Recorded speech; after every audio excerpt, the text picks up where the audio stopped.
A ingestão do sal é uma cultura que corre nas veias do povo brasileiro. A questão é tão preocupante que um acordo foi firmado em 2011 entre o Ministério da Saúde e as indústrias de alimento para reduzir a quantidade de sal em vários produtos. De lá para cá, já foram retiradas 14 mil toneladas de sódio e a meta é que até 2020 a redução seja de 28.562 toneladas. Mas não é somente o sal o vilão da nossa saúde. O consumo de alimentos gordurosos, a obesidade, o sedentarismo, o estresse são fatores que contribuem para a grande incidência de um mal que causa a morte de aproximadamente 150 mil pessoas ao ano. Estamos falando da hipertensão, que junto das doenças cardiovasculares é responsável pelo maior número de óbitos no Brasil. A pressão alta é uma doença silenciosa que não leva em consideração sexo, faixa social ou idade. Atinge 30% da população adulta brasileira e está presente em mais de 50% das pessoas acima de 60 anos. Como evitar o avanço da hipertensão? O que fazer para evitar o agravamento do quadro? Como controlar? Por que a boa alimentação e o exercício físico são importantes no combate? Essas questões estão na pauta do programa de hoje. E para a mesa convidamos Hilton Chaves, médico e professor de cardiologia da UFPE. Deco Nonato, profissional de educação física. Bem, sejam bem-vindos ao programa e vamos começar tentando entender um pouco o que é, na verdade, a hipertensão, doutor Hilton.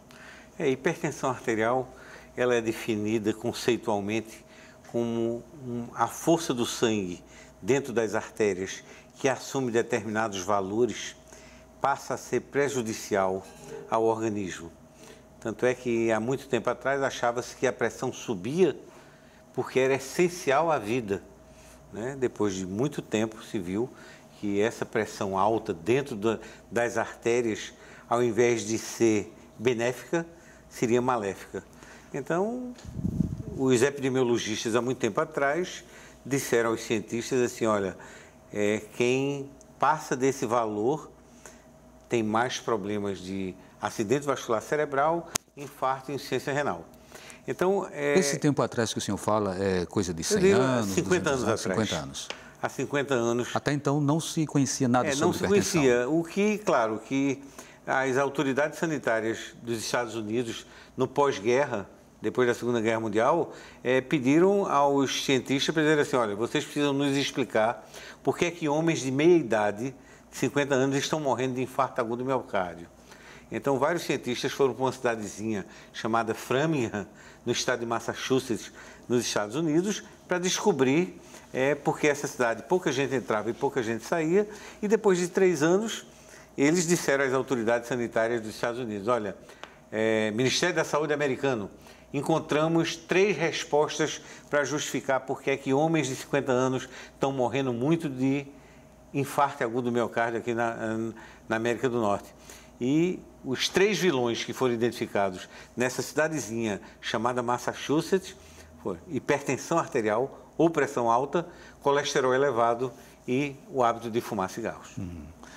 Deco, esse histórico ele envolve tanto a mulher quanto o homem, né? O Dr. Hilton coloca aí que precisava se identificar por que homens estavam morrendo, mas é possível que mulheres também estivessem morrendo, né? Ou seja, a hipertensão é uma doença silenciosa, ela não leva em consideração sexo. Que perfil é esse dessa doença? Na verdade, assim, ela pode acometer em qualquer tipo de pessoa, inclusive hoje em crianças também, né? A gente tem um histórico que vem crescendo bastante. Então, a gente diz que escolhe, qualquer pessoa está sujeita a isso desde que realmente não tome os certos cuidados ou que não tenha um histórico, né, para realmente vir a evoluir essa doença silenciosa, né? Então, assim, não existe um perfil, né, que a gente diga assim, não, esse aí vai ter com certeza. Pode ter algumas situações que tenham predisposição, o sedentário, pessoas com histórico familiar, isso pode ter a predisposição. Isso seria, vamos dizer assim, uma pessoa que a gente precisa monitorar melhor, mas mesmo assim pode ou não. Está bem aberto isso. O fato é que nós temos uma quantidade muito grande de pessoas sendo acometidas pela hipertensão e até falecendo por conta disso, né, doutor? Poderia falar um pouco sobre esses números? Qual é a realidade do Brasil? antes disso, é importante lembrar a predisposição genética.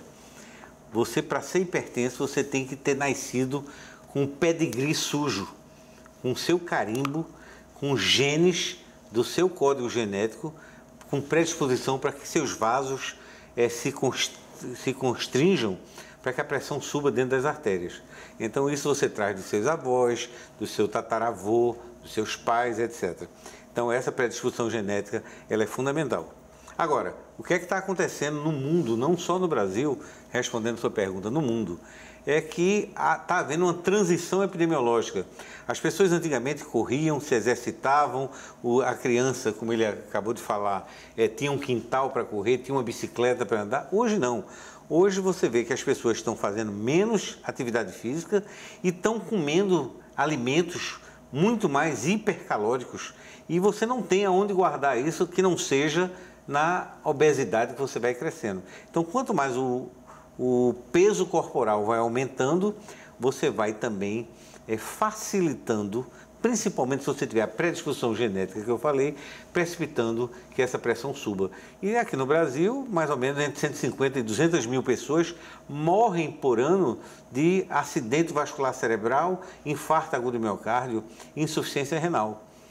E a hipertensão, que é uma doença silenciosa, não dá sintomas, você só sabe que tem se você medir com frequência a sua pressão, ela é a grande vilã que aparece aí como uma causa primária desse obituário grande de doenças cardiovasculares no Brasil, e não só no Brasil, no mundo também. Exatamente, eu estou falando não só no Brasil e no mundo. Então, dá para a gente estabelecer um comparativo do Brasil em relação a outros países? Eu diria que, até onde a gente sabe, os Estados Unidos, você tem 5 casos de infarto para um AVC. Aqui no Brasil, você tem 5 casos de AVC para um infarto. O que é que significa isso? Pressão alta tem tudo a ver com AVC. Tudo a ver com AVC. Infarto agudo do miocárdio, o ataque cardíaco, claro que quem tem hipertensão infarta mais do que quem não tem. Mas é preciso de um outro fator de risco chamado colesterol elevado para o infarto agudo do miocárdio. Mas qual é essa discrepância entre Estados Unidos e Brasil? É que se o Brasil tem mais AVC do que infarto, é porque nós brasileiros, nós não gerenciamos muito bem a pressão alta do que os americanos. Os americanos controlam melhor a hipertensão arterial deles do que nós aqui no Brasil. Deco, a gente poderia fazer esse comparativo também com outros países, quer dizer, esse exemplo dos Estados Unidos é importante, mas com países mais pobres, até que ponto existe uma relação entre renda, PIB, poder aquisitivo, situação financeira, econômica de um país, para que ele possa ter uma maior ou menor incidência de hipertensão? Na verdade, eu puxo um pouco para o lado da atividade física, do dia a dia, né? Infelizmente, a gente tem quando tem um poder aquisitivo um pouco maior, você tem um pouco mais o acesso à tecnologia. A tecnologia, eu digo, o carro, elevadores, o controle remoto, tal. E isso vai tirando um pouco a ativação da pessoa na prática do dia a dia. E isso já é uma predisposição para você ter isso. Você torna-se um pouco mais sedentário. Então, você precisa de estímulos para que você supra essa carência. A pessoa com poder aquisitivo menor, ele automaticamente tende a ter alguma prática do dia a dia um pouco mais, vamos dizer assim, acentuada, mais ativa, do que essas pessoas com acesso maior. Geralmente, eles têm acesso a onde, eles fazem umas caminhadas ao trabalho um pouco mais longas, em casa, normalmente, menos com controle remoto, às vezes subir escadas, dependendo de onde mora. Se mora em elevados ou não, ele vai subir escadas, ladeiras. Então, isso ajuda um pouco a prevenir, devido vamos dizer assim, a prática do dia a dia da atividade física, do movimentar o corpo. Então, a hipertensão está mais acentuada nos países desenvolvidos? Não necessariamente. Não. Hipertensão não tem credo, não tem raça, não tem classe social. Por exemplo, se um paciente que tem uma classe social mais baixa se exercita mais porque não tem carro, ele tem mais bicicleta e tal, por outro lado, o pessoal de classe social mais baixa, por exemplo, se solta mais em alimentos mais gordurosos e mais hipercalóricos, entendeu? Eu, por exemplo, quando eu estagiei como bolsista do Conselho Britânico em Londres, na Inglaterra, no Hospital St. Mary's, eu me lembro que o meu chefe lá, o professor Peter Seva, dizia assim, olha, existe até aqui uma crença, uma teoria de que as pessoas menos aquinhoadas, pessoas mais pobres, elas, para superar uma pobreza histórica, elas hiperalimentem os seus filhos. Então você vê muita gente numa classe social baixa, com muita obesidade, que talvez as mães querendo superalimentar os filhos para tratar uma pobreza histórica. Essa é uma teoria que alguns ingleses na época acreditavam. Mas eu acho que, por exemplo, é muito mais fácil você, com uma pessoa de uma classe social mais alta, mais esclarecida, você educar do ponto de vista alimentar, não é? Dizer assim, olha, na hora do lanche, ao invés de se entupir de coxinha de empada e de sei lá o que, você come uma maçã ou come uma pera, tá certo? Então eu acho que a classe social mais baixa tem muito mais dificuldade de entender esse discurso, né, do que as classes sociais mais altas, apesar de que o controle remoto, o carro e tal, torna a classe social mais alta mais sedentária. Mas eu acho até, vamos trazer aqui para Recife e no Brasil, as academias da cidade, por exemplo, eu acho que foi uma coisa muito interessante. Positiva. Porque ela não veio só beneficiar rico, ela veio beneficiar rico, pobre, mais ou menos, etc. Claro, a ciclofaixa ainda hoje é essa discussão de que beneficia mais uma classe social, mas não, isso está se propagando para classes sociais mais baixas. Agora, claro, se você disser assim, não, mas quem tem bicicleta é mais quem tem poder aquisitivo para comprar, certo, mas hoje em dia eu vejo muita gente alugando por um preço muito baratinho as bicicletas que estão aí à disposição de aluguéis propiciadas pelo governo do Estado. Daqui a pouco a gente vai aprofundar mais essa discussão sobre a importância da alimentação, nessa questão, né, na prevenção contra a hipertensão.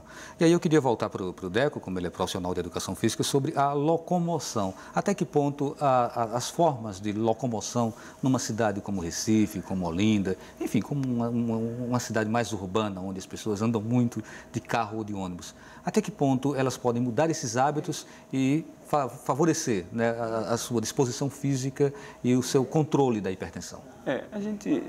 Existem alguns testes, avaliações que fazem, né, a própria universidade, da questão da mobilidade, né? Pega uma pessoa com carro, uma pessoa de moto, uma pessoa de bicicleta, uma pessoa caminhando, uma pessoa de transporte urbano, com quanto tempo ou quem chega primeiro num determinado local. E aí cada um segue e faz. Normalmente, a pessoa de bicicleta acaba chegando mais rápido. E quem chega primeiro a ser acometido pela hipertensão? Pois é, aí a gente acaba tendo o que é outra corrida, né? Exato. Então, apesar disso tudo, a gente tem essa questão da mobilidade também, que aí acaba... A gente sempre orienta que a bicicleta, né, é talvez um dos melhores benefícios para isso, né? Pela facilidade de você chegar ao local mais rápido e pela ativação do corpo numa prática de atividade física. Porém, a gente tem outros fatores que acabam bloqueando esse uso, né, que é a segurança, né? A gente tem um histórico aqui dessa questão da mobilidade com o uso da bicicleta, que as pessoas até pensam em ir ao trabalho, né, mas eles se preocupam, às vezes, quando o retorno é à noite. Geralmente, as pessoas saem do trabalho por volta de 5, 5 e meia. Nesse período, principalmente as mulheres, já começam a se preocupar. Questão de segurança. E aí do trânsito, que é bastante turbulento e tal, essas coisas acabam complicando um pouco a situação. Então, assim, a ida é até um pouco mais aceitável, a volta nem tanto. Então, assim, é uma coisa bem relativa da gente pontuar, dizer assim, a sugestão, óbvio, a gente ia pela questão de tempo devido à prática que se fez de pesquisas, que chega mais rápido aos locais com a bicicleta, porém existem vários fatores que a gente acaba não pensando na parte da hipertensão e prezando mais pela segurança. Pode complementar. Na prática, a teoria é outra. A questão da segurança, eu sou ciclista, eu tenho 4 bicicletas, mas eu só tenho segurança do ponto de vista do próprio trânsito. Não é nem a questão do ser assaltado, mas é o próprio trânsito louco que nós temos na cidade, tá certo? Eu só tenho segurança de sair às 5 horas da manhã do lugar onde eu moro e voltar às 6 e meia da manhã, tá certo? Então, muitas vezes eu saio de Casa Forte e vou até, sei lá, perto do Varadouro e volto, mas 6 e meia eu tenho que estar em casa, porque depois de 6 e meia eu não consigo me arriscar a ser atropelado numa cidade onde não há educação com o ciclista e não há o respeito. Então, essa questão é muito importante. Agora, claro, né, quanto mais você se exercita, mais controle da pressão alta você vai ter, porque o exercício físico tem um efeito agudo muito bom, que é dilatar os vasos. Então, quem for hipertenso tem que fazer exercício físico quase que diariamente para ajudar a controlar melhor a pressão. Vou fazer uma pergunta que não se refere ainda à caminhada clássica que as pessoas costumam fazer, né? Que é o mais barato, né? Mas assim, independente disso, as pessoas caminham pouco na nossa cidade. Não falo dessa caminhada regular, né, programada. Os deslocamentos, as pessoas caminham muito pouco. Ah, claro. Isso aí é um fato. Né? É um fato, mas tem uma justificativa muito grande, né? Você prefere ficar enclausurado dentro de um carro e enfrentar um trânsito caótico do que você ser abordado no meio do caminho com a sua mochila andando, tá certo? Diante de uma criminalidade muito alta da nossa cidade. Isso é uma questão cultural, né, Deco? Também. Cultural, vírgula, né? Porque se você está numa cidade que você não tem segurança, se as autoridades não lhe dão a segurança para você ir e vir, então não é só cultural, é uma questão bastante de estrutura da cidade, de organização. Aí tem a questão das calçadas, né, que também além não favorecem essa caminhada. Tem bastante outras situações que acaba travando um pouco essa Você tem que andar na rua junto com os carros, porque não há calçadas que se prestem. A atividade física, o incentivo à prática da atividade física ou o resgate todos aqueles históricos que a gente tinha de se locomover, né, vem perdendo um pouco devido a vários fatores. Né? Então, o estudo disso aí é também relativamente recente. Até o doutor falou, há 50 anos vem se estudando hipertensão e tal. A atividade física é até um pouco mais, vamos dizer assim, mais nova. Não tem tanto, principalmente aqui na região. Então, assim, a gente fala que acaba que é ainda um pouco carente. A gente precisa de mais estudos que realmente venham a mostrar a gente bastante benefício. Inclusive, por exemplo, a prática de exercício resistido, vamos dizer assim, a musculação, às vezes ainda trava um pouquinho. A gente vai tocar, né? Certo, eu preciso chamar o intervalo e daqui a pouquinho a gente continua com a nossa conversa. Então, a gente volta daqui a pouquinho.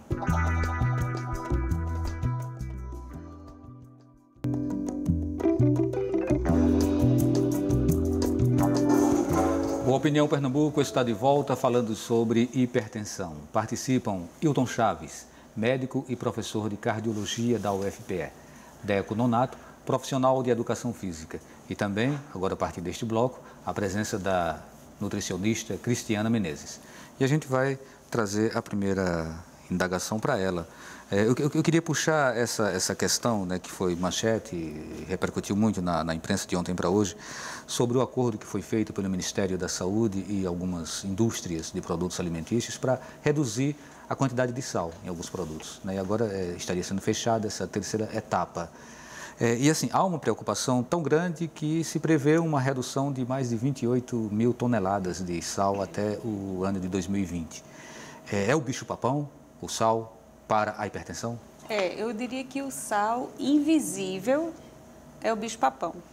O sal que a gente sente na língua, claro, a gente desenvolve o paladar para gostar de uma comida mais salgada e acha normal. E tem gente que come com tão pouco sal que um pouco a mais de sal ela já sente. Mas o sal invisível, que é o sal do conservante, muitas vezes o sódio, que a gente fala sal, mas não necessariamente. Quando o sal que a gente sente é de um sal mesmo, tá ótimo, porque a gente tem um limite de tolerância. Uma comida com mais sal fica ruim. Mas quando é o sódio, que na verdade o sal de cozinha ele é um veículo do sódio, ele contém sódio. E esse a gente controla. Esse a gente controla pelo paladar mesmo, né? Então, assim, salgou a comida, vamos diminuir. Às vezes uma comida com sal, por exemplo, vai comer uma carne de sol, que já é naturalmente salgada, uma macaxeira ou um arroz pode ter um pouco menos de sal, porque realmente um na boca, um com o outro, faz o balanço. O problema é o sal do conservante.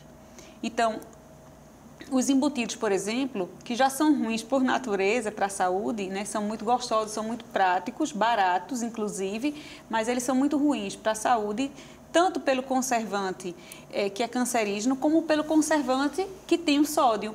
Então, não dá para a gente comer um presunto ou uma salsicha com menos sal. A gente, às vezes, come até com mais sal, porque tem pessoas que, além do sal do próprio alimento, ainda botam molho com sal. Então, só piora. Outra coisa, existe hoje uma tendência muito grande de aumentar o consumo fora do lar. né? As pessoas estão comendo fora de casa. Eu conheço muitos casais na terceira idade, com essa confusão da PEC das domésticas, de não querer mais uma pessoa todo dia em casa, toma café, almoça e janta fora de casa. Então, essas pessoas não têm controle do sal que elas ingerem, porque o tempero do sal é o tempero da cozinha do estabelecimento e elas muitas vezes variam de estabelecimento. E nessa variação, elas perdem, porque quando eles são clientes muito fiéis, eles até dizem assim, olha, faça a minha carne com pouco sal, porque aquele restaurante, ele tem interesse de cativar aquele cliente, então ele cria até um cardápio especial. Mas quando a pessoa varia de restaurante, até para variar o tempero, o ambiente, então ela acaba perdendo esse controle e a comida realmente com um tom de sal um pouco acima, ela estimula o paladar. Porque as pessoas tendem a gostar mais mesmo. E quando junta com um pouquinho de açúcar e com a gordura, é o trio perfeito para a comida ficar gostosa. O que é perigoso para o consumo de sódio a mais. E eu acho que é cultural também, é a questão de que aqui no Brasil a comida já vem salgada da cozinha e se adiciona sal como saleiro na mesa. Então, se esse saleiro já fosse jogado fora na mesa do brasileiro, o impacto epidemiológico de redução da pressão arterial na população, de modo geral, já seria fantástico. Né? Eu ouvi falar uma vez que aqui no Nordeste acontecem mais AVCs e pessoas são mais acometidas por problemas de hipertensão do que em outras regiões do país. E que teria uma relação com charque, com carne de sol, é isso mesmo? Não tem a menor dúvida. Claro. Agora, o sal é vilão, mas, por exemplo, e a gente tem que dar a César o que é de César e a Deus o que é de Deus, né? Quando você pega um hipertenso muito jovem, tá certo? Não adianta você fazer grandes restrições de sódio ou sal, porque não faz muito efeito, não.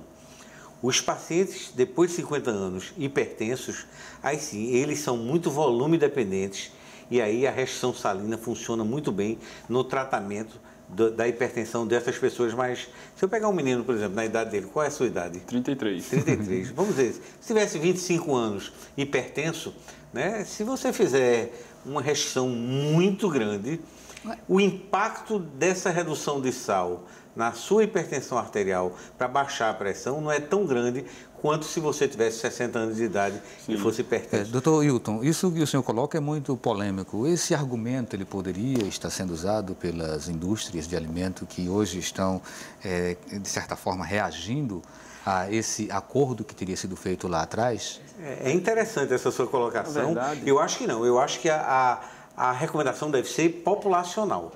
Tá certo? Eu acho que a população deve se habituar, como a doutora Cristiana falou, com a redução. A ingerir menos sal. Tá certo? Agora, tem um detalhe, aí que é uma denúncia que eu vi lá no estado de Goiás, em Goiânia, há muito tempo, no Congresso Brasileiro de Hipertensão, que veio um camarada que é o que mais entende de sódio, de sal no mundo, MacGregor, tá certo? Um inglês. Ele disse o seguinte, olha, a indústria de bebidas tem interesse que os alimentos não fiquem pouco salgados. Isso. Porque quanto mais salgado o alimento, mais se vende refrigerante. Tá certo? Por quê? Porque a sede vai aumentar no mundo inteiro. Então, isso é uma questão muito delicada, mas que precisa ser... Vamos ouvir Eu queria chamar a atenção porque é o seguinte, a gente deve restringir, tem uma quantidade ideal, mas a gente tem que lembrar que o sódio ele é super importante para um bom funcionamento do corpo, das células do corpo. Ele precisa existir na nossa dieta.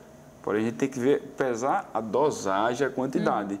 É porque o sódio, como ela falou, o sódio intrínseco dos alimentos já seria o bastante para a gente viver bem. Sim. Por exemplo, se você pegar os índios Yanomamis aqui na América do Sul, que não tocam em sódio, tá certo? A pressão arterial de um Yanomami, de um índio desse, aos 7 anos de idade, é 10 por 5. Aos 70 anos de idade, é 10 por 5. Mesmo que o vaso envelheça. Mas aí me parece que entra um outro fator, que é o fator do alimento orgânico, in natura, e do alimento industrializado. Isso. O industrializado é que já vem com essa carga de sal. Tem uma carga maior.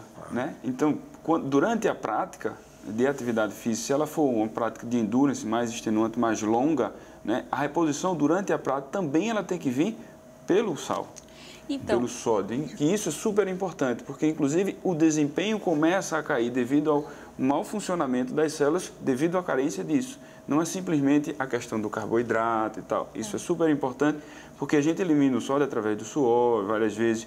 Durante a prática, algumas pessoas até urinam também e tal, e a gente vai perdendo. Mas veja bem, os índios Yanomamis não tocam em um pingo de sal, em nenhum alimento, tá certo? E nem por isso eles têm qualquer problema de doença cardiovascular.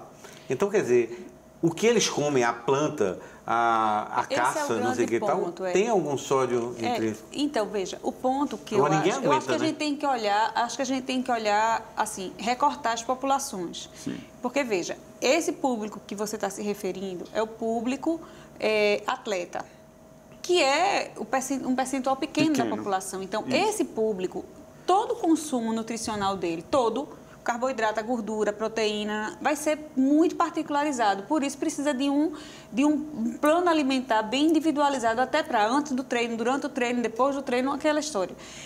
O que eu acho que a gente precisa chamar bem a atenção, por exemplo, um grande vilão, eu atribuo como, para mim, na minha opinião de nutricionista, o maior vilão são os temperos prontos. Sim. Temperos prontos. Então, aqueles cubinhos lá, ou os pozinhos...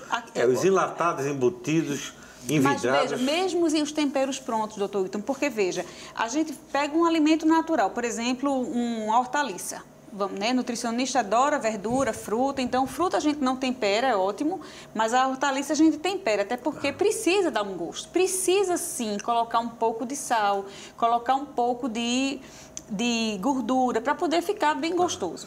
E a gente poder comer muito e todo dia. Só que, veja, se a gente usa um tempero caseiro, quando a gente vai fazer um molho em casa, a gente coloca um pouquinho de sal, bota um pouquinho um suco de fruta, bota o azeite e tal. A gente dá um gosto, dá um pouco de sal, mas não é muito sal. Aí compra um molho pronto, porque é mais prático, e aí esse molho já vai vir com uma quantidade de sódio que a pessoa não regula. Outra coisa são aqueles temperos prontos para as carnes, para arroz, né, que são os cubinhos de concentrado de caldo. Aquilo ali é impossível a gente consumir aquilo sem ultrapassar a cota de sódio. Claro. Outro vilão, e que é um vilão da modernidade, que está acometendo a criança, é o molho de soja, o shoyu, da comida japonesa. Veja, eu sou de uma geração em que a gente não comia comida japonesa. Eu não ia para restaurante japonês. Acho que o doutor Hildo também não ia para restaurante japonês quando era pequeno. Hoje, comer a comida japonesa está fazendo parte do cardápio infantil. E, de fato, veja, o peixe, o arroz é saudável. Só que eles comem shoyu com a comida. E não a comida com um toque de shoyu. Então, já tem o shoyu mais light, que é um shoyu com menos sódio. Só que, mesmo assim, a cota ultrapassa muito. Some a isso, como o shoyu tem sódio, ele puxa o apetite pela água e aí a gente vai adicionar a bebida. Por estar no restaurante, o que é o consumo natural? Porque, por exemplo, muita gente diz assim, na minha casa eu não compro refrigerante. Tá, a pessoa faz 3 refeições na semana em casa, faz 4 na rua. Então, outra coisa são os salgadinhos industrializados. Aí, por exemplo, aquele amendoim salgadinho que tem, né, esses de saquinho metalizado, que não é o com a casquinha, não é aquele japonês, não, o comum, só que ele só é salgado. Se a gente for prestar atenção, ele é salgado na língua, mas o teor de sódio dele não é alto. Por quê? Porque intrinsecamente o amendoim feito pela natureza, ele não tem sódio, ou tem muito pouco sódio. Ele não é salgado. Aí a indústria suja ele, mela ele um pouquinho no óleo para poder o sal aderir. Então, aquele sal é sal de cozinha normal. Claro. E ele toca na minha língua e eu sinto ele salgado. Se a gente fosse debruçar sobre a questão do sal, só ele daria, aliás, sobre a questão dos alimentos, só isso já daria um programa, vários programas. Como a gente tem pouco tempo, é 1 hora só, né? Então vamos puxar outros pontos, como por exemplo o álcool. Né? Até que ponto o álcool ele interfere na hipertensão? Esse é mais vilão do que o sal, por incrível que pareça. Os ingleses eles fazem um ranqueamento de que o fator de risco que mais causa impacto para reduzir a pressão arterial é a redução do álcool, em primeiro lugar. Aliás, em primeiro lugar é a redução do peso corporal. Se você tem sobrepeso, perdeu peso, a pressão não cai não, ela despenca. É impressionante. Segundo lugar, álcool. Terceiro lugar, sal. A Sociedade Britânica de Hipertensão, ela faz esse ranqueamento baseado em vários estudos. O cigarro já foi? O cigarro aumenta a pressão também. também aumenta, é um outro fator de risco, mas não tem tanto impacto quanto o álcool. Então, existem vários estudos preconizando quantidades de doses de bebida destilada, tá certo? Que um hipertenso pode tomar. Então, por exemplo, na Inglaterra, uma dose de uísque é a metade de uma dose nossa aqui no Brasil, por incrível que pareça. É só um dedinho, né? Então, eles preconizam na diretriz deles, britânica, que um hipertenso pode tomar 2 doses de uísque por dia, por exemplo. Mas o que é que o camarada... Todos os dias? Por dia. Todos os dias? Se quiser, pode. Todo dia. Mas a dose britânica, né? Sim, sim. Que é a metade da dose de uísque nossa. Exatamente. Então seria uma dose de uísque por dia. Mas tá certo? Isso está nas diretrizes, do hipertenso mesmo. Sim. O cara que toma remédio. Hipertensão, né? Fora as outras coisas que podem aumentar. Claro. Na verdade, é hipertensão. Mas aí o que é que o camarada chega? O paciente chega para a gente e diz assim, doutor, eu só queria beber no sábado. Eu posso beber... Acumular e tomar 14 doses no sábado. Se ele fizer isso, ele vai ter um pico hipertensivo que vai passar pelo menos 5 dias para que essa pressão volte ao normal. Deco, quando a pessoa faz esses excessos, o exercício físico pode compensar?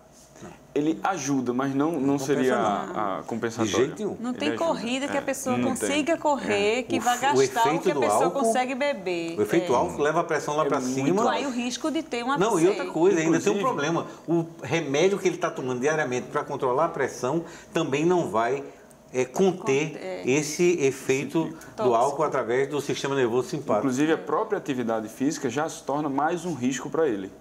Então, é preciso esse controle também, e que a gente até fala bastante, algumas pessoas que gostam de ter, principalmente as pessoas que correm ou praticam o ciclismo, né, que algumas pessoas são bem diurnas, né, que vamos dizer assim, às 4, 5 horas da manhã, e que vem de um happy hour, vai até meia-noite, 1 hora da manhã, com bebida nesse happy hour. Então, a gente até orienta bastante para que ele realmente ou tarde um pouco mais a prática da atividade dele, ou então realmente evite naquele momento, porque realmente é muito próximo e, vamos dizer, ainda está em evidência o álcool na corrente sanguínea e tem todos os riscos no fígado. O curioso é que o álcool em dose muito baixa, ele causa vasodilatação, ele dilata os vasos, mas em dose alta ele causa vasoconstricção. Então, uma dose pouquinha pode até fazer bem. O perigo é a pessoa usar a dose do médico, como eles já me disseram, né? Essa é a dose do médico, é um cálice de vinho. Agora o resto é a dose da farra. Então, esse aqui, às vezes, essa interpretação do paciente é muito subjetiva. Depende do nível, como o senhor estava falando no começo do programa, depende do nível do entendimento do paciente. Claro. Porque a gente precisa ter muito cuidado, né? Eu me lembro de uma vez que disseram assim, o paciente vai comer comida leve, ele voltou desnutrido. Isso foi um caso verídico que eu presenciei no começo da minha vida profissional. O paciente tinha feito uma cirurgia de estômago, uma comida leve. Ele voltou desnutridíssimo. Claro, uma pessoa sem nível educacional nenhum. Ele só comia pipoca e algodão doce. Ok, a gente dá uma paradinha. Leve. A gente dá uma paradinha para mais um intervalo e daqui a pouco a gente volta falando sobre hipertensão. Até já.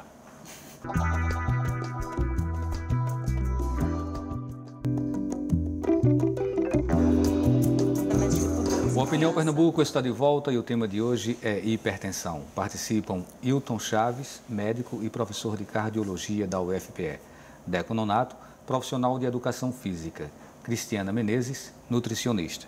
Bem, vamos aqui a algumas perguntas, umas participações do nosso público. O Açoeiro Guerra de Moura, ele fala, professor Deco Nonato, sou assistente do programa... Estou assistindo o programa Opinião Pernambuco, como sempre. Quero lhe agradecer publicamente por ter me ensinado a correr, a ter mais saúde. Começamos com 300 metros e minha PA está 11/7 aos 57 anos. A corrida faz isso mesmo, né? Ela controla dessa forma. É para todo mundo isso ou até para você correr, até para você fazer essa atividade, você tem que ter um certo cuidado, tem que ter controle? A atividade orientada, ela precisa, de fato, bastante cuidado nesse aspecto, né? A gente diz o exercício físico, né? A atividade física é qualquer atividade que movimente o corpo. O exercício físico, que é o caso dele, é uma atividade física orientada. Então, realmente, ela precisa, principalmente pessoas que podem ter alguma variação nesse aspecto. Então, é preciso uma avaliação antes, para aferir a pressão, para ver como ela está, durante, até depois, No caso dele, a gente tinha um histórico, uma pessoa muito magra, que não tinha, apesar de magro, era bastante sedentário, e ele veio adquirir essa prática e realmente hoje ganhou peso, está dentro do peso ideal, que ele estava abaixo da curva sugerida, né? Então ele ganhou peso e hoje ele realmente mantém uma prática de atividade muito boa e consegue estar dentro do nível recomendado. Veja bem, a Janaína Costa, de Boa Viagem, ela também puxa uma outra pergunta para você. Diz, se o exercício é bom para prevenir a hipertensão, por que vemos casos de pessoas que morrem durante a atividade física? Se não tiver um cuidado, né, ele estimula também a circulação, a frequência cardíaca e, por ser a pressão arterial, ela já tem uma dificuldade da circulação nas artérias. Então, se você não tem um controle dessa pressão durante a prática, pode ser que essa pressão aumente e aí estimule e provoque realmente o acidente disso aí, vamos dizer. Eu acho que a gente tem que ter muito cuidado. Dizer que exercício físico previne hipertensão, que é uma doença genética, uma predisposição genética. Tem pessoas que andam 50 km, 100 km, continuam sendo hipertensas e precisam tomar muito remédio, independente do exercício que fazem. Então, a gente tem que ter muito cuidado para não pensarem que o exercício físico é o remédio para a hipertensão arterial. Não. Quem for hipertenso e puder fazer exercício físico com muita frequência, o faça. Agora, antes de calçar o tênis, procure a avaliação com uma pessoa adequada, porque se você não faz isso, se você faz exercício físico e você entra numa academia, e claro que vocês não deixam, obviamente, né? Mas você pode ter um pico hipertensivo durante o exercício e até morrer dentro da academia por conta disso. Agora, as mortes que acontecem nas academias, habitualmente, não são por conta, habitualmente, de pressão alta. São doenças estruturais do coração, como a cardiomiopatia hipertrófica, que mata também os atletas no campo de futebol.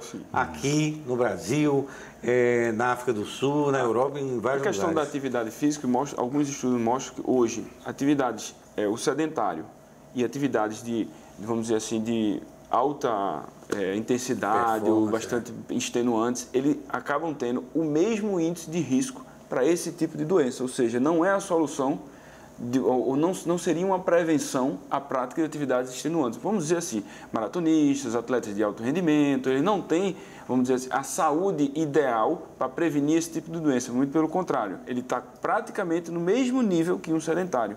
O recomendado são atividades de leve a moderada, em torno de 20 a 50 minutos, de 3 a 5 vezes por semana, de leve a moderada. Isso é o recomendado para, sim, prevenir esse tipo de doença. Ok, vamos para mais uma pergunta. Lourdes Dias, do IPCEP, sou hipertensa desde os 31 anos. Vou ter que tomar medicamento por toda a vida? Vai ter que tomar remédio por toda a vida. Infelizmente, a hipertensão arterial não tem cura, tem controle. E quem controla bem a pressão é quem toma seu remédio religiosamente de domingo a domingo e quem faz as outras modificações do estilo de vida, como alimentação, redução do sal, abandonar o fumo e fazer exercícios físicos com regularidade. E essa história de exercício físico, tem gente que só faz em fim de semana. Tem um ditadozinho muito interessante, diz assim, olha, quem só faz exercício no fim de semana, atleta de fim de semana morre no fim de semana. Então tem que ter muito cuidado com isso. Que é o que a gente tem mais medo. É o atleta que chega no final de semana e acha que realmente quer compensar, né? Às vezes se esforça muito para compensar.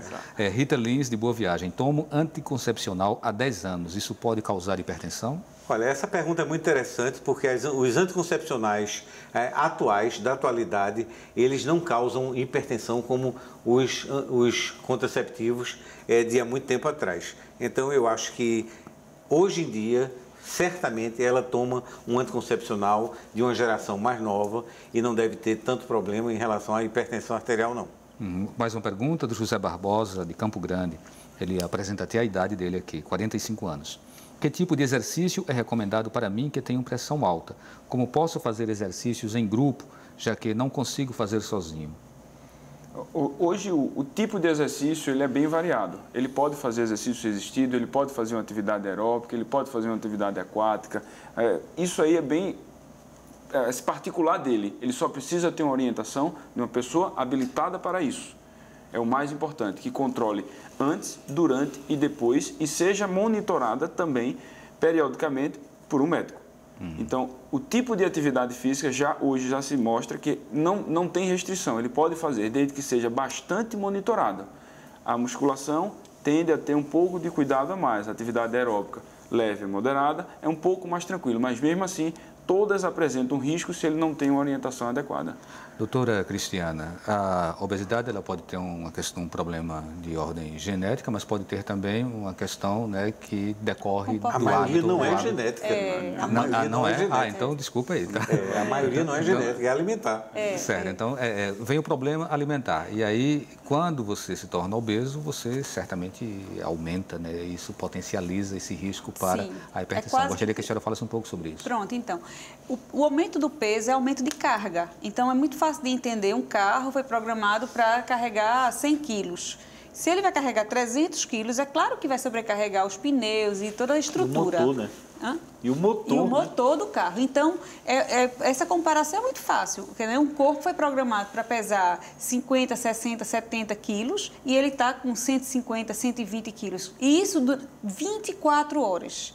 Né? Dorme e acorda carregando aquele peso. Então, de fato, o ideal é... Agora, uma coisa muito interessante é entender o seguinte: as dietas muito bruscas, as pessoas decidem, do mesmo jeito que decidem correr no fim de semana, quem não tem condição física, decide emagrecer com essas dietas, o cardápio de dietas malucas é enorme, né? A internet está cheia.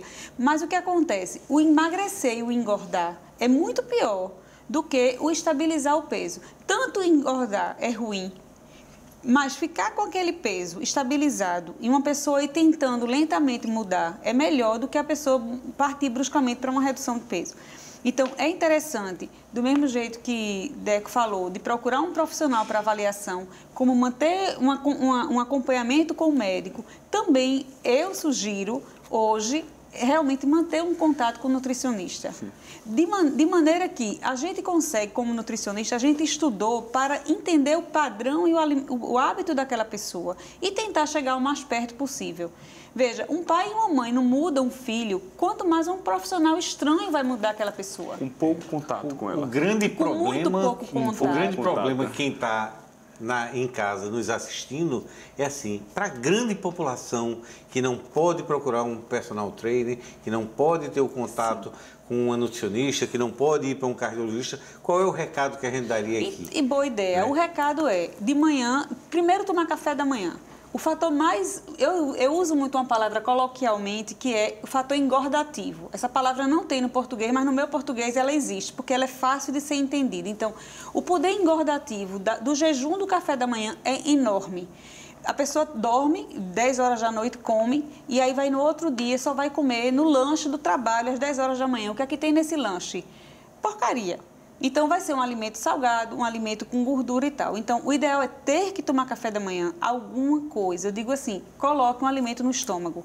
E aí, esse alimento, o ideal é que tenha os 3 grupos, como a gente diz, né? Que, se possível, ter uma fruta, se possível, ter uma raiz, já que a gente tem tanta possibilidade. Não precisa cozinhar de manhã cedo, não. Cozinha de véspera. Claro. De manhã é só deixar... Eu ensino, inclusive, a deixar...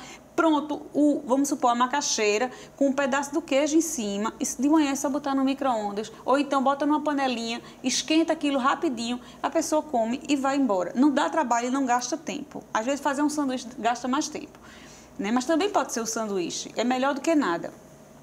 Lanchar, quebrar esse jejum, né? Então, assim, um pacotinho de amendoim que é barato, né? Mesmo um amendoim salgado, mas assim, eu ensino a pessoa a tirar o sal do amendoim com a mão.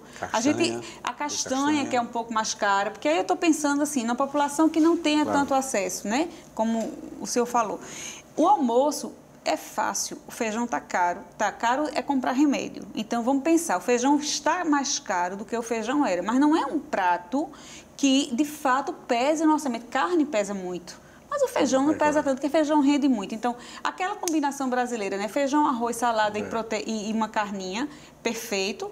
De tarde tem que lanchar. Então, a pessoa vai pegar um trânsito enorme na volta ao trabalho, vai comer pipoca no sinal, quando vai, né? Ou vai comer porcaria, salgadinho, pirulito. Então, traga alguma coisa, né? Ou refrigerante, que é péssimo. Traga alguma coisa consigo. Aqueles sucos de caixinha também são péssimos. Tem uma linha de suco de caixinha que é saudável. Eles são muito mais caros. Basta a pessoa comparar o preço. Ela já vai entender que o produto é um pouco mais caro, mas melhor. Tem uma pergunta do Joaquim Silva, do Arruda. Existe relação entre insônia e pressão alta? Durmo pouco e às vezes meu sono é interrompido. Não, necessariamente não. O que tem é a apneia do sono. Os indivíduos que têm a apneia do sono, tá certo? Que param de respirar durante a noite, né? Essa tem uma correlação forte com hipertensão arterial, né? Que é aqueles indivíduos que roncam e que têm a chamada apneia obstrutiva do sono. Mas a insônia não tem nenhuma correlação, nunca se provou que insônia tem uma correlação forte com hipertensão, não. Como conviver com a hipertensão, Deco? É controlar sempre, né? O remédio associado, uma alimentação adequada, uma atividade física ideal, sempre. Até porque, como a gente não tem cura, a gente tem apenas o controle, então a gente tem que controlar sempre. Então, a convivência vai ser diária e até, vamos dizer assim, a eterna. missa de sétimo dia. Esse custo não pode ser elevado? Nem todo mundo tem condição ou se predispõe a pagar uma academia, por exemplo. Né? A questão do remédio, os postos de saúde da rede pública ainda oferecem. Hoje aqui, na nossa realidade, a gente tem bastante bons programas, alguns programas que ainda cabem pessoas para isso. A gente tem a Academia Recife, que é uma academia que tem 13 unidades, que atende em torno de 24 mil atendimentos mês. A gente tem 13 unidades, vezes 13, então é bastante atendimento. E ainda cabe gente, as pessoas precisam procurar um pouco mais. Infelizmente, a gente tem uma parcela muito pequena que é ativa para buscar esse tipo de serviço. A gente não chega a 30% da população. Mas você acha que, por exemplo, mandar o povo andar na na Lagoa do Araçá, no Calçadão de Boa Viagem, na Jaqueira, que é coisa grátis, absolutamente grátis, eu acho que é um recado que eu tenho dado assim para a grande maioria da população. Olha, andar. Doutor, olha, andar resolve? Claro que resolve. Reduz peso, subir escada. Exercita. É o seguinte, ative o seu corpo. Ative o seu corpo. Jardinagem para o idoso. O idoso aguando o jardim, isso é uma atividade física que resolve para o idoso de 80 anos, por exemplo. Tive uma palestra, presenciei uma palestra, foi questão de tecnologia e atividade física. E uma coisa que chamou muito a minha atenção, a gente reclamava tanto do telefone com fio. Né? A gente sentava e atendia o telefone e tal. Hoje ele é sem fio por causa da mobilidade. E por que a gente não atende o telefone e caminha? A gente atende o telefone sentado. Então, assim, são algumas brincadeiras que, tá atendendo o telefone, vai passar algumas... Anda na sala, é doido, mas você precisa ativar o corpo. Você precisa se mexer. Se a gente faz um pensamento, pessoas com menor poder aquisitivo também provavelmente não têm carro. Né? Vamos fazer esse paralelo. Então, o que eu digo muito para essas pessoas, faça o seguinte... Desce do ônibus antes da sua parada, né? E outra coisa, na saída do trabalho, normalmente, de uma maneira geral, as pessoas saem do trabalho no final da tarde. Então, eu digo, vá caminhando no caminho do ônibus, até onde você aguentar, mas vá até o seu limite. Vá caminhando. Se eu ganhei mais uma parada, ganhei outra parada e vá. Quando chegar no ponto... O grande problema é a segurança. Né? Mas veja, ainda esse horário que a maioria larga, que é 5 horas, 6 horas da noite, dependendo de onde a pessoa esteja... do bairro. Claro. Eu estou dizendo assim, pessoas que estão na zona urbana, na zona central, porque os locais de trabalho, muitas vezes, são locais relativamente bons. Então, eu tenho dado essa sugestão. Carregue um tênis na bolsa. Mulher é fogo, né? Porque mulher não dá para trabalhar. Imagina uma mulher com um salto desse. Não dá para trabalhar de tênis e não dá para caminhar de salto. Então, eu digo, carrega o tênis na bolsa, vá caminhando no trecho e na volta faz a mesma coisa. Só complementando, de uma parada para outra, hoje a gente tem mais ou menos de 500 a 1 quilômetro. Então, é uma caminhada de 5 a 10 minutos. Isso já é muito bom. Claro. Eu peguei aqui no site da Sociedade Brasileira de Hipertensão os 10 mandamentos contra a pressão arterial, contra a pressão alta. E aí eu vou ler aqui, se por acaso precisar acrescentar alguma coisa, vocês acrescentam. Meça a pressão pelo menos uma vez por ano. É suficiente uma vez por ano? Olha, eu acho que se for bem medida, com algumas amostragens, não é só uma vez, mas fazer algumas amostragens e tirar a média, é relativamente... Depende da idade do indivíduo. Pratique atividades físicas todos os dias. Sim. Tem que ser todos os dias. Se puder, Pelo menos 3 atividade vezes por física, dia. aquilo que eu falei. Atividade física é aquilo que você movimenta o corpo. Exercício é atividade física orientada. Atividade física todo dia, sim. Mantenha o peso ideal. Evite a obesidade. Fundamental. Esse é o maior vilão para a hipertensão. E na minha aí, opinião. isso passa pela boca, né? Sim, claro. É o controle Claro. da boca. Também. Quantidade e qualidade daquilo que se ingere. Então, adote alimentação saudável, pouco sal, sem frituras e mais frutas, verduras e legumes. E pouco açúcar também, né? Porque Pronto, açúcar então vamos engorda. acrescentar pouco A açúcar. fritura, eu posso fazer uma consideração em relação à fritura? A fritura... Bem rapidinho, Tá, porque só termina. temos 1 minuto. Entendi. Termina. Reduza o consumo de álcool. Se possível, Claro. não beba. Abandone o cigarro. Isso é fundamental. Perfeito. Nunca pare o tratamento. É para a vida toda. Importantíssimo, Exatamente. Siga as orientações do seu médico ou profissional de saúde. Exatamente. Evite o estresse. Eita. Tenha Isso aí- tempo para a Aí é família, Isso aí os é amigos teórico, e o né? lazer. Isso é teórico. Tente evitar o reduzir, estresse é teórico. tente reduzir a carga de estresse, evitar o estresse. Eu prefiro que a gente esteja Evitar estressado porque está impossível. vivo. Quem não está estressado está morto. Ok, ame e seja amado. Isso, aí perfeitíssimo. Aí está correto, né? Então, gente, muito obrigado pela participação Obrigado de vocês. também. Obrigado a vocês que nos Tá. acompanharam também. O Opinião Pernambuco de hoje fica por aqui. Até o próximo programa.